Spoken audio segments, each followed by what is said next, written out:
Espíritu Santo, aleluya. Gracias, Espíritu Santo, por tu presencia en nuestras vidas. Oh, mi alma te alaba, Señor, mi alma te bendice. Si quizá usted no ha tenido el momento, el tiempo de alabar y bendecir el nombre del Señor en esta mañana, le invito a que lo haga, que declare con su boca que Él es el Señor de su vida, aleluya. Dígale cuán agradecido está de que le haya salvado, aleluya, porque no hay precio, aleluya.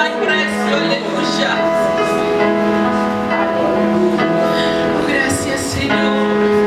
Gracias, Espíritu Santo, porque al estar ante ti, Señor, las palabras escasean, Padre Santo, porque tu presencia es maravillosa, aleluya.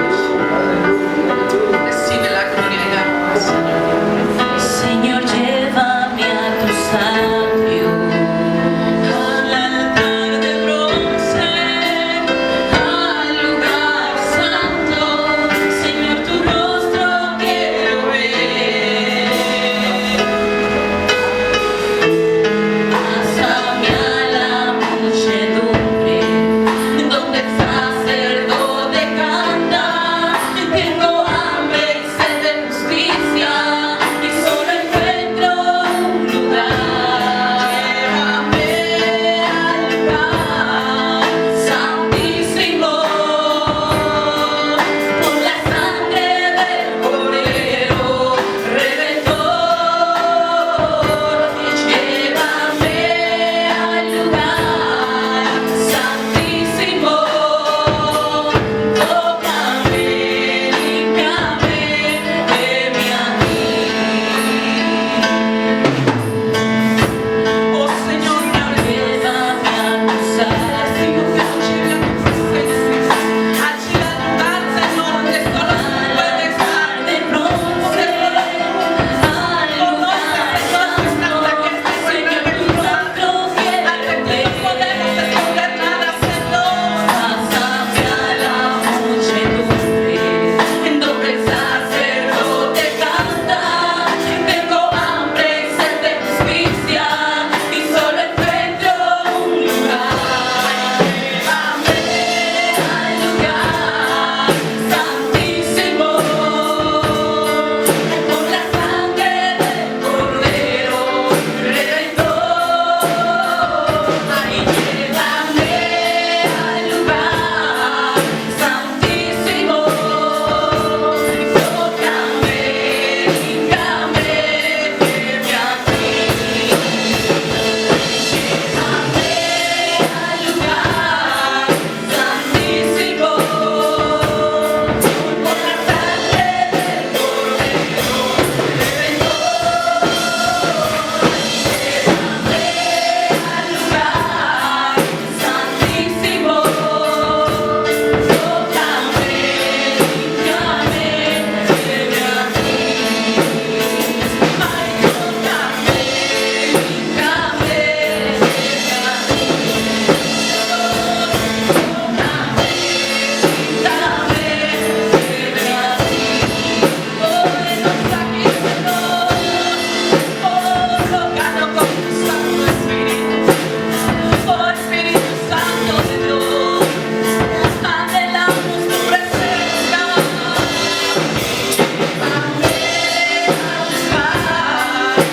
santísimo, por la sangre del Cordero Redentor.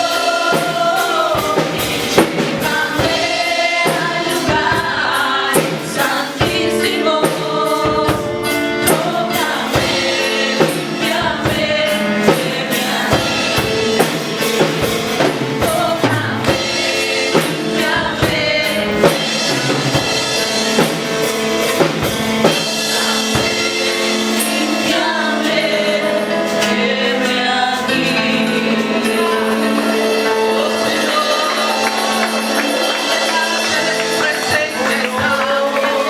anhelamos tu presencia, Señor. Tenemos hambre y sed de ti, aleluya.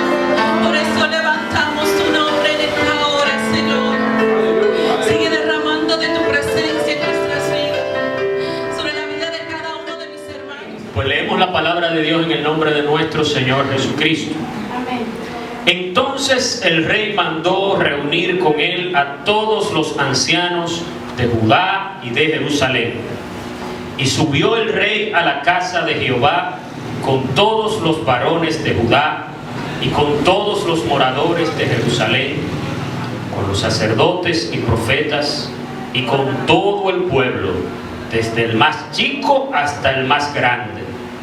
Y leyó, oyéndolo ellos, todas las palabras del libro del pacto que había sido hallado en la casa de Jehová. Y poniéndose el rey en pie junto a la columna, hizo pacto delante de Jehová de que irían en pos de Jehová y guardarían sus mandamientos, sus testimonios y sus estatutos con todo el corazón y con toda el alma, y que cumplirían las palabras del pacto que estaban escritas en aquel libro. Y todo el pueblo confirmó el pacto. Todo el pueblo, dice, confirmó el pacto. Hoy vamos a hablar bajo el tema una nueva reforma en la iglesia. Ahora en el mes de octubre, siempre las iglesias protestantes celebran el aniversario de la Reforma Protestante, que se llevó a cabo hace ya casi 503 años, 31 de octubre del año 1517. En ese entonces se levantó un obispo en una iglesia en Alemania, proclamando en las puertas de la iglesia que él administraba 95 tesis que después se hicieron famosas, en las cuales él contradecía lo que a su entender era un error en el que estaba incurriendo la iglesia en aquel momento. Él sentía un ardor en su corazón porque él entendía que la iglesia en ese momento había desviado el norte con relación a los principios bíblicos. Y todo eso gracias a que él pudo tener acceso a la palabra de Dios. Mientras más él leía y escudriñaba las escrituras, comentaba él años después, más se ardía su corazón con relación a lo que la iglesia estaba haciendo, con relación a lo desviado que se encontraba con respecto a lo que la palabra de Dios decía. En ese momento, eso provocó un revuelco en la iglesia, terminó ocasionando un cisma, una división dentro de la iglesia, pero las huellas que esa reforma dejaron todavía permanecen al día de hoy, dejando conquistas para nosotros hoy, dejando muchas cosas agradables, pero no fue la única vez en la que la iglesia se produjo algún tipo de reforma. ¿Qué es una reforma? Bueno, por reforma nosotros entendemos una reiteración de algo. La palabra reforma está compuesta por dos prefijos, re, que significa una reiteración de algo, y forma en el sentido de figura, una configuración o una imagen. Por ello, una reforma implica un cambio que pudiera ser de aspecto, pudiera ser de las condiciones de algo, total o parcialmente, pero siempre implica un cambio. Ante esto nosotros nos hacemos una pregunta importante: ¿necesita ser cambiado el Evangelio de Jesucristo? Claro que no. Porque si el Evangelio de Jesucristo necesitase ser cambiado, entonces el Evangelio de Cristo no fuese perfecto. Y el Evangelio que nos dejó nuestro Señor Jesucristo es un Evangelio perfecto, que permanece por los siglos de los siglos. Las palabras que el Señor pronunció no necesitan ser adaptados a los tiempos modernos. El Evangelio de la cruz y de la salvación no necesita adaptarse a mi modo de pensar o a la cultura en la que nosotros nos desenvolvamos. Nosotros, por el contrario, sí tenemos que amoldar nuestra vida, nuestro carácter, nuestra cultura al Evangelio de la cruz. Cuando hablamos de reforma, no nos referimos a reformar los principios del Evangelio, que son inalterables, que no cambian a través del tiempo, que son eternos. Cuando hablamos de reformar, estamos hablando de cambiar la orientación, el rumbo de la iglesia hacia los principios enarbolados por el Evangelio. Porque muchas veces, conscientes o inconscientemente de ello, nos desviamos de ella. De ahí, nosotros podemos ver algunas reformas que han acontecido a la iglesia, no solo la de Lutero, que fue una de ellas. En tiempos de Esdras y Nehemías, cuando el pueblo de Israel volvía de la esclavitud de Babilonia, el pueblo de Israel hizo un compromiso de obedecer las palabras que se encontraban en la ley de Jehová. Habían ido al cautiverio precisamente por desobedecerlas. Se habían ido al exilio. Acababan de cumplir 70 años de exilio. Sencillamente porque se habían olvidado, habían transgredido los principios que se encontraban en la palabra del Señor.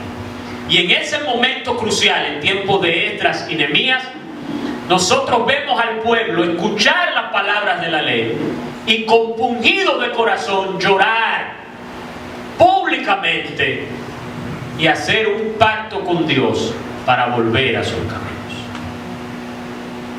En días del rey Josías, que fue el pasaje que nosotros acabamos de leer, el pueblo de Israel estaba atravesando por una crisis, una real crisis en su nación. Acababan de pasar 2 reinados sencillamente opuestos a la ley de Dios. Su abuelo Manasés y su padre Amón habían desviado al pueblo de lo que eran los principios de la palabra de Dios. Y eso no pasa desapercibido a los ojos del Señor. Israel tenía el nombre de pueblo de Dios, pero no se comportaba a la altura de tal nombre. Se llamaban a sí mismos creyentes, pueblo del Señor. Podían decir a boca llena: Dios está con nosotros, pero su corazón realmente estaba lejos de Dios. En la práctica, Dios no reinaba en sus corazones. Lo podían decir de la boca hacia afuera, pero Dios no estaba gobernando en sus corazones. En medio de esa calamidad, el pueblo se rebeló contra el padre de Josías y lo mató. Fue un magnicidio. Mataron al rey en aquel entonces. Había un ardor en el pueblo. Y el pueblo de la tierra colocó en ese lugar al rey Josías, que para ese momento contaba con 8 años de edad. Un niño, al que probablemente los grupos de poder de aquel entonces, así como nosotros lo vemos hoy, procuraban manipular. Sin embargo, este niño, este joven, a pesar de haber visto el ejemplo de su padre y de su abuelo, tomó en su corazón la decisión de obedecer lo que decía la palabra del Señor. De lo poco que había escuchado, él había tomado en su corazón la decisión de obedecer los principios de la palabra de Dios, gracias a que el sumo sacerdote de aquel entonces se convirtió en su mentor. No importa para una reforma que el político o el líder religioso o político de la nación tenga la determinación de hacer una reforma. lo que tienen de común denominador todas estas reformas que han acontecido a la iglesia, al pueblo de Dios, han sido un encuentro directo con la palabra de Dios. En tiempos de Lutero, por ejemplo, que nosotros escuchamos de la historia de la Reforma Protestante, el pueblo de Dios se encontraba en un total oscurantismo con relación a lo que decía la palabra del Señor. No tenían acceso a la palabra de Dios tal como nosotros la tenemos hoy. No tenían una copia de la Escritura en sus casas. La Biblia en las iglesias se leían en latín, en un lenguaje que el pueblo común no entendía. Llegaban a la iglesia y se iban vacíos. Lo mismo pasaba en tiempos de Josías. Lo mismo pasó en tiempos de Esdras. Un total desconocimiento de lo que dice la palabra del Señor. Porque la palabra de Dios provoca cambio. La Biblia nos dice a nosotros que la palabra de Dios es viva y es eficaz. Y es más cortante que toda espada de doble filo.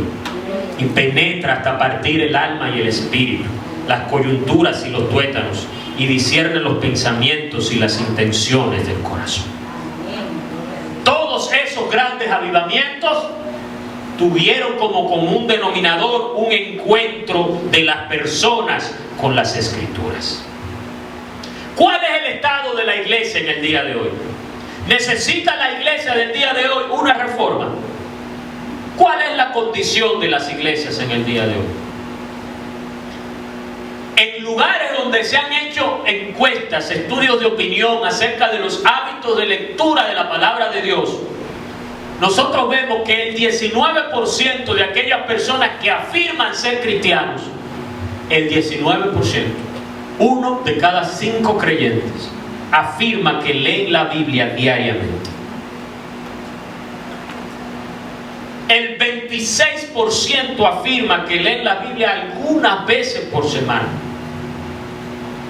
El 14% le dicen, bueno, yo la leo una vez por semana.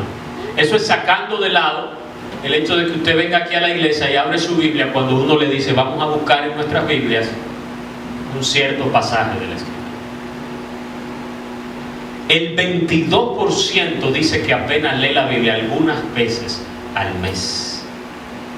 Y el 18% de aquellas personas que se afirman cristianos raramente leen la Biblia. Eso a pesar del enorme privilegio que tenemos nosotros como creyentes de contar con una Biblia en nuestras casas. Y aquel que no cuenta con una Biblia en su casa lo tiene muy asequible, porque las Biblias hoy en día son fáciles y asequibles para la gran mayoría de las personas. Digitalmente usted tiene acceso y gratis a diferentes versiones y ejemplares de las Escrituras. Y aún así solamente 1 de cada 5 cristianos lee su Biblia diariamente. En otro estudio, más o menos la situación es la misma.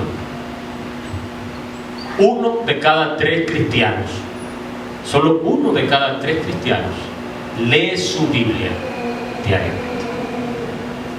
Eso es solamente comparando hábitos de lectura. La calidad de la lectura que nosotros hacemos de la Escritura, eso es otra cosa. En estudios que se han hecho en otros países, muchos cristianos evitan leer porciones largas y complicadas de la Escritura. Muchos cristianos. Y vuelven una y otra vez a aquellos pasajes que sienten como inspiradores y reconfortantes. ¿Qué quiere decir eso en pocas palabras? Que cuando nosotros leemos nuestra Biblia, o una gran parte de nosotros cuando agarramos nuestra Biblia y la leemos, no tiene un plan concreto y determinado con relación a conocer qué dice la Escritura. Yo quiero levantarme el ánimo hoy ¿Qué yo voy a leer? Bueno, voy a leer los Salmos. Pero de ahí a meditar en cuanto a los principios de la palabra de Dios y examinar un pasaje de la Escritura y quedarnos con ella todo el día intentando descubrir qué es lo que Dios nos quiere revelar a nosotros, ya eso es otra cosa. ¿Qué es eso de la salvación por fe? ¿Con qué se come eso? ¿Qué quiere decir el apóstol Pablo cuando le escribe a los romanos de que el justo por su fe vivirá? Hace unos 50 años, dice una estudiosa de los comportamientos de los cristianos con relación a la Biblia, los líderes cristianos podían asumir que la gente sabía qué era la Semana Santa y la Navidad, o que habían escuchado de los episodios de Daniel en el foso de los leones, o la historia de David y Goliat. Eso ya no es así. Ya uno no puede dar eso por sentado. Y por eso las iglesias tienen que empezar desde el principio con verdades bíblicas muy básicas. Hoy en día, y es lamentable, nos sorprende gratamente el que nosotros sepamos que una persona conoce mucho de las Escrituras, cuando eso debiera ser la norma para todo creyente. Eso no debiera ser ni siquiera un elemento a distinguir. Mira, él conoce mucho de la Biblia. Eso debiera ser una característica de cada creyente que ama a Dios. ¿Por qué?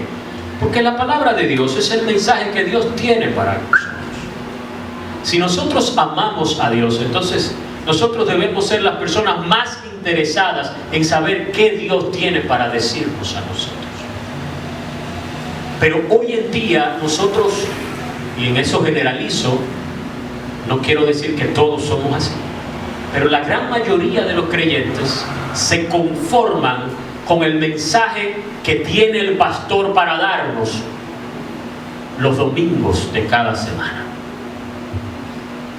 Con ese alimento que me va a traer el pastor cada domingo, yo estoy conforme, yo me siento bien. ¿Debiera ser suficiente? Claro. Gloria a Dios si tenemos un pastor que nos incentiva a buscar la palabra de Dios. Pero ¿debiera ser el pastor nuestra única fuente de alimento espiritual? ¿Debiera ser el mensaje del pastor la principal fuente de alimento espiritual? No. Aún nosotros contemos con un pastor estudioso de las Escrituras, teólogo, esa no debiera ser nuestra principal fuente de alimento espiritual. Hoy en día hay jóvenes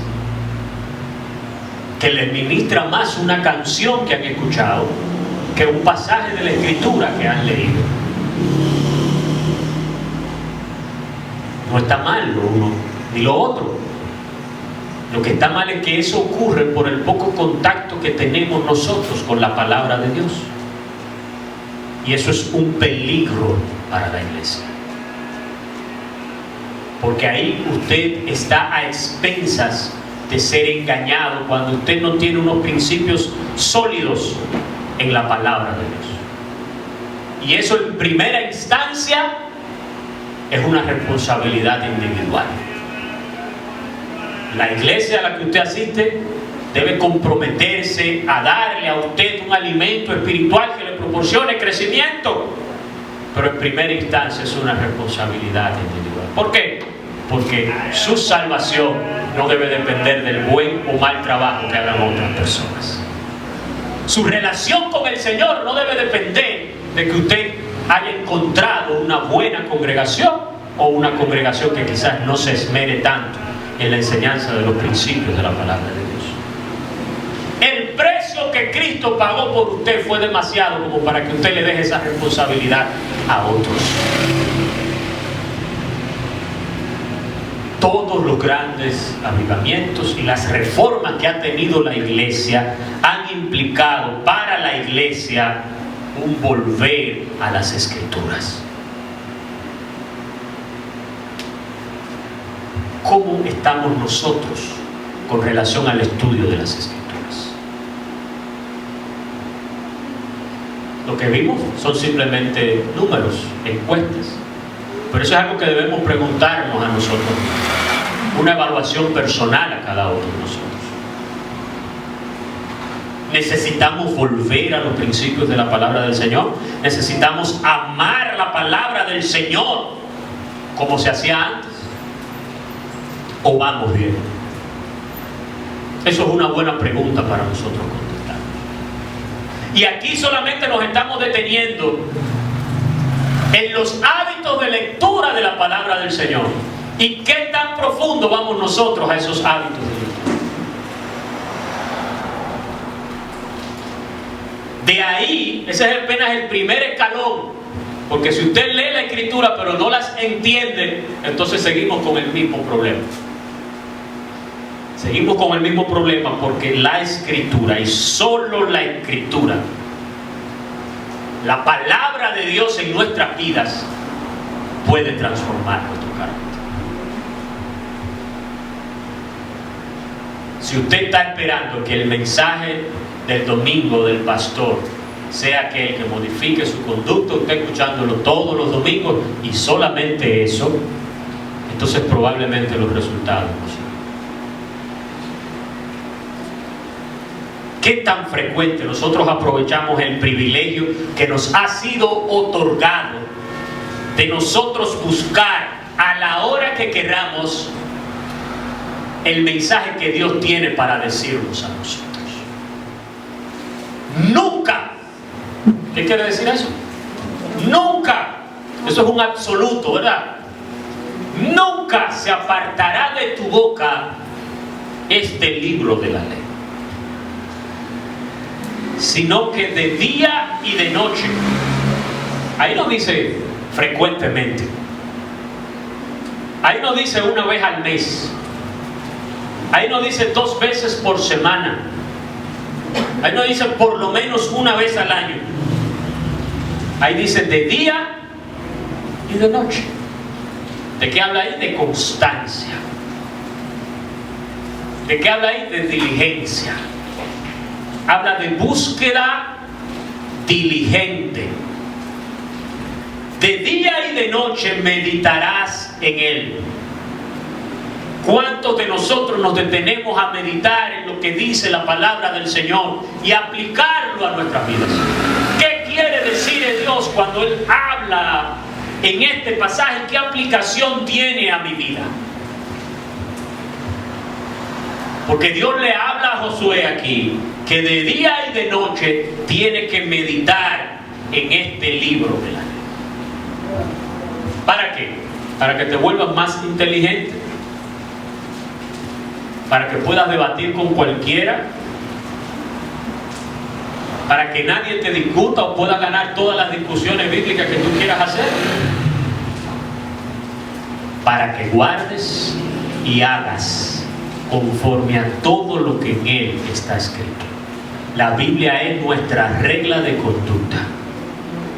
La Biblia es quien debe decirnos a nosotros cómo conducirnos.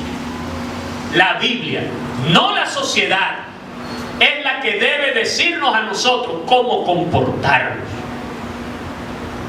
para que guardes y hagas conforme a todo lo que en él está escrito. Porque cuando tú hagas eso, y solo cuando tú hagas eso, harás prosperar tu camino y todo te saldrá bien. Gloria a Dios. ¿En qué condiciones se encuentra la iglesia a partir de estas verdades? ¿Necesita la iglesia una reforma?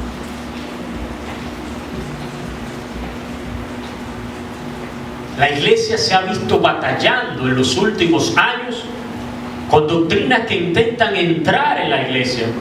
Muchas de ellas han calado, otras la iglesia las ha podido repeler, pero muchas erróneas enseñanzas poco a poco se van infiltrando en nuestras iglesias, y eso solamente es posible cuando hay un descuido de los principios que enarbola la palabra de Dios.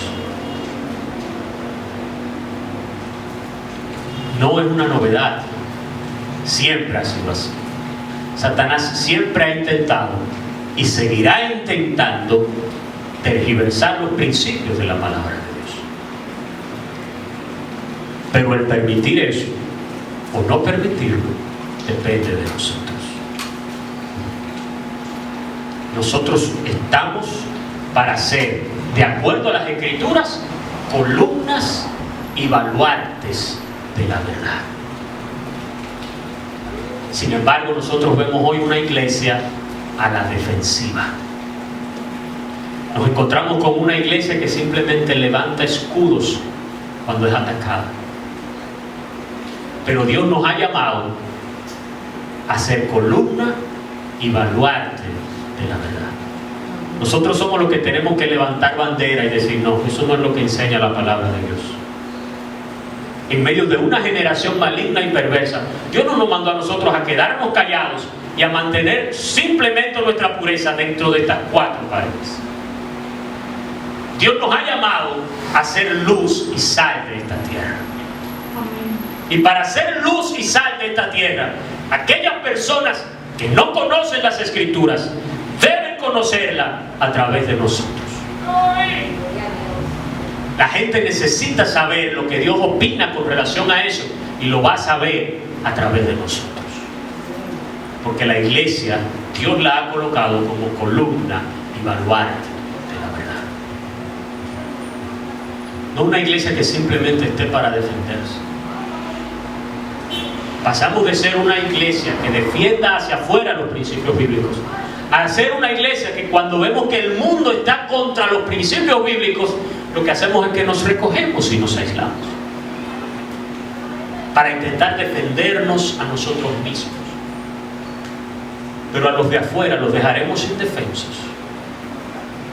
A aquellos a quienes el Señor nos mandó a hacer sal, los dejaremos indefensos. Los dejaremos que lo engañe el mundo y Satanás. O iremos nosotros a enseñarle lo que dice la palabra de Dios. Pero para nosotros enseñarle lo que dice la palabra de Dios, nosotros tenemos que conocerla. Y si es tan solo leer la Biblia una gran dificultad hoy en día para nosotros los creyentes, ¿qué tan difícil no será comprenderla, aplicarla a nuestras vidas y enseñársela a los demás? ¿Necesita la iglesia una reforma? Vamos a hacerla más simple la pregunta. ¿Necesitamos nosotros una reforma? Y yo entiendo que eso es algo que nosotros sí estamos en capacidad de contestar. Pudiéramos generar una discusión de si la iglesia en general lo necesita. Pero individualmente cada uno de nosotros puede hacer esa evaluación. Necesitamos, como nosotros personalmente, como miembros del cuerpo de Cristo, volver a los principios de la palabra del Señor. Que sea la Escritura que nos guíe. O vamos a escuchar simple y llanamente el mensaje que el pastor tiene para decirnos. Benditos aquellos que cuentan con un buen pastor. Pero así como hay buenos pastores, también hay lobos disfrazados de ovejas. Y por eso vemos muchos creyentes frágiles hoy en día. Y muchas personas que se han alejado de la palabra del Señor, que dicen, yo no voy a la iglesia, porque cuando en la iglesia donde yo estaba, el pastor o el líder o el hermano hizo esto, esto y aquello, y esa persona entonces no es cristiana. Y estamos aquí solamente por lo que hacen los demás. O estamos aquí a condición de lo que hagan los demás. Recuerden que todos los que estamos aquí en la iglesia somos imperfectos pecadores que han sido redimidos por el Señor. Y uno más adelantado que otros vamos camino a conformarnos a la imagen de Cristo. Si nuestra vida está puesta, si nuestra mirada está puesta en algún hombre, por más alto que Dios lo haya puesto, está puesta en arenas movedizas. Nuestra mirada tiene que estar puesta en el Señor. Eso es lo que nos manda Cristo. Entonces, si nuestra mirada tiene que estar puesta en el Señor, yo lo busco aquí en lo que dice la Biblia. Y si el pastor hace algo tergiversado a lo que dice la Biblia, yo humildemente le digo al pastor, pero mire, lo que pasa es que la Biblia dice esto. O a cualquier hermano que se pare aquí a decir algo contrario a lo que dice la palabra del Señor. Porque nuestro principio, nuestro norte, nuestra autoridad inquebrantable es la Escritura. Después de ahí, cualquier cosa que le diga cualquier ser humano es susceptible a falla. Oramos siempre para que nuestros líderes, el Señor, los siga dirigiendo, pero cualquier ser humano es susceptible a falla. Lo que no falla, ¿usted sabe qué? Lo que dice la palabra del Señor.